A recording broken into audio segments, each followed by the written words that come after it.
Hey, thanks for making it to the second video.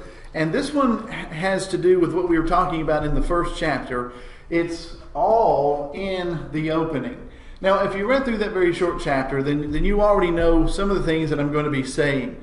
That the most important part of the speech or the business presentation really is in the opening. That's why I call it, it's all in the opening. What we call in preaching circles, the introduction, introducing the sermon, or opening the business speech or the business presentation.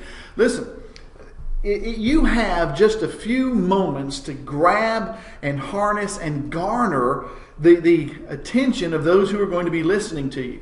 That's why it's all in the opening. You've got to get their attention quick. You've got to do it with power and with efficiency, and you've got to make it practical and relating to what you're going to be talking about. Because what happens is most of the people in a business presentation, for example, or a speech that's in the firm, in the company, a lot of those people are there because they've been required to be there. They don't really want to be there, and they don't want to listen to what you have to say. I've been in business meetings like that before, and I'm sure you have as well. Now, if you're giving a speech in a situation where someone is paying to actually come and listen to your expertise, well, that's a little bit different, but still, they will only give you a couple of minutes of their time before they actually tune you out if you don't start connecting with them quick and to the point. So here's what I'm saying. When you have a group of people sitting in front of you and you've got 5 minutes, 10 minutes, 30 minutes or more, you only have a couple of minutes to actually grab their attention. This is no time for small idle talk unless it's going to be a really long speech like 35 or 45 minutes. But even then, everything you say needs to be related to somehow or another why they are there. And I have found that the most powerful way to connect to the audience and to get them listening is not by starting off talking about the information that you have researched and put out there for them and start just going down the mundane data that you've accumulated. You never want to do that. You want to do something that what we call buys the right to speak to them. You want to do something that draws them in, and the greatest way to do that is by telling some kind of a story. And story is powerful. It's what we were trained in going all the way back to preschool and kindergarten. It was the way we were conditioned all through our lives. We watch movies, we read novels. We love story. And one of the reasons that we love story, I say this in the book, is because the human mind thinks in pictures.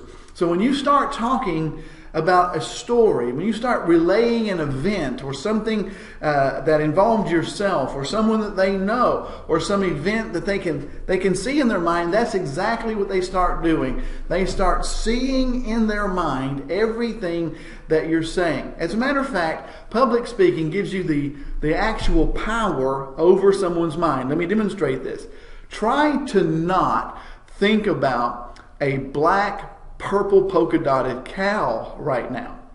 You see, right then in your mind, a cow popped in your mind. It was black, it had polka dots on it, probably purple, if you can imagine purple in your mind's eye.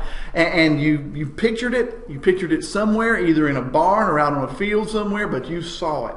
You see, this is what happens when you start talking. So when you start your speech, you want to do something that draws the people in. I give an example in the book, but something that goes something along the lines of this. This morning it was raining. I did not want to come into the office, but I had a meeting at 8:15. So I was throwing my clothes on, just thinking about all of the stuff that I have to do, brushing my hair, drinking my coffee, and wondering why in the world that I have to get out in this nasty, rainy mess.